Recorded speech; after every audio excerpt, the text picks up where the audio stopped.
Assalamualaikum warahmatullahi wabarakatuh. Perkenalkan, nama saya Nur Fadliya Sahabuddin. Di sini saya akan mengemukakan tentang komponen-komponen dari perencanaan pembelajaran. Baiklah, selanjutnya yaitu introduction. Roger A. Kaufman mengemukakan bahwa perencanaan adalah suatu proyeksi tentang apa yang diperlukan dalam rangka mencapai tujuan absah dan bernilai. Secara garis besar, perencanaan pengajaran mencakup kegiatan merumuskan tujuan apa yang akan dicapai oleh suatu kegiatan pengajaran, cara apa yang akan dipakai untuk menilai tujuan tersebut, materi apa yang akan disampaikan, bagaimana cara menyampaikannya, serta alat atau media apa yang diperlukan. Selanjutnya yaitu komponen-komponen perencanaan pembelajaran.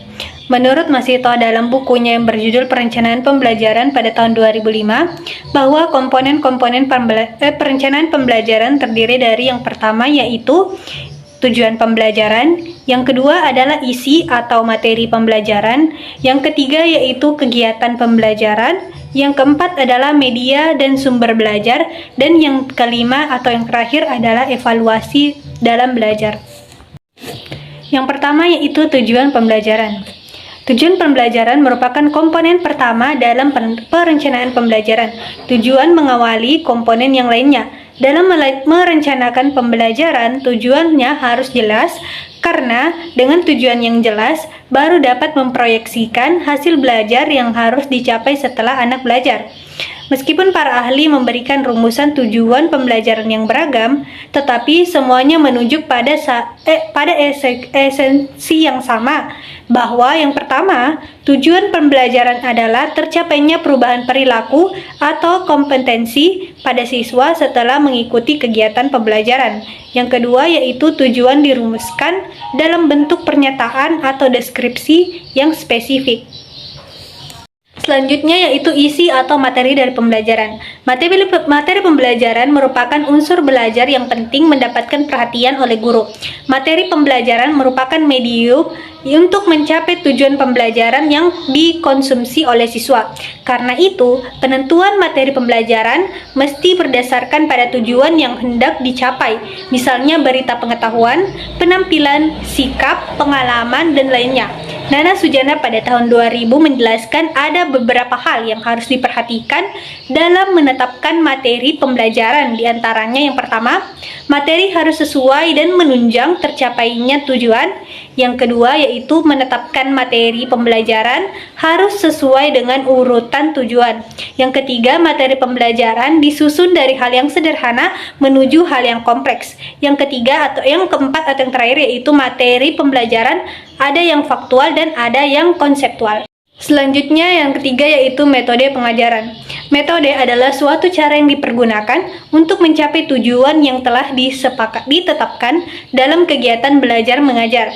Metode diperlukan oleh guru dengan penggunaan yang bervariasi sesuai dengan tujuan yang ingin dicapai. Tujuan dan materi yang baik belum tentu memberikan hasil yang baik tanpa memilih dan menggunakan metode yang sesuai dengan tujuan dan materi pembelajaran. Pupu Fatur Rahman dan Eb Sobri Sutikno pada tahun 2007 menguraikan beberapa faktor yang mempengaruhi pemilihan dan penentuan metode, antara lain tujuan yang hendak dicapai, materi pengajaran, siswa, situasi, fasilitas, dan guru. Yang keempat adalah media dan sumber belajar.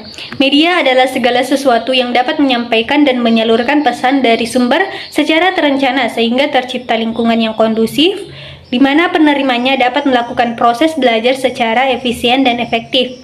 Ini menurut Yudi Mudadi. Kemudian sumber belajar adalah segala sesuatu yang dapat dipergunakan sebagai tempat di mana materi sumber belajar terdapat. Kemudian menurut Nasution pada tahun 2000, sumber belajar dapat berasal dari masyarakat dan kebudayaannya, ilmu pengetahuan dan teknologi, serta kebutuhan siswa. Pemanfaatan sumber belajar tersebut tergantung pada kreativitas guru, waktu, biaya, serta kebijakan-kebijakan lainnya. Sumber belajar tidak hanya terdapat pada bahan dan alat yang dipergunakan dalam proses belajar, melainkan juga tenaga, biaya, dan fasilitas. Yang terakhir yaitu evaluasi.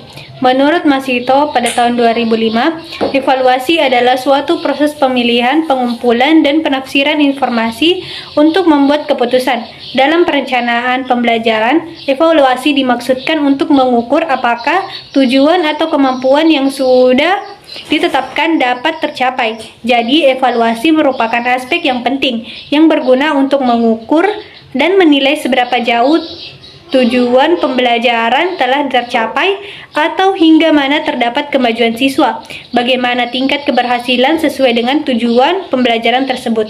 Berdasarkan Undang-Undang Sisdiknas Nomor 20 Tahun 2003 Pasal 58 Ayat 1, evaluasi belajar siswa dilakukan untuk memantau proses, kemajuan, dan perbaikan hasil belajar siswa secara berkesinambungan.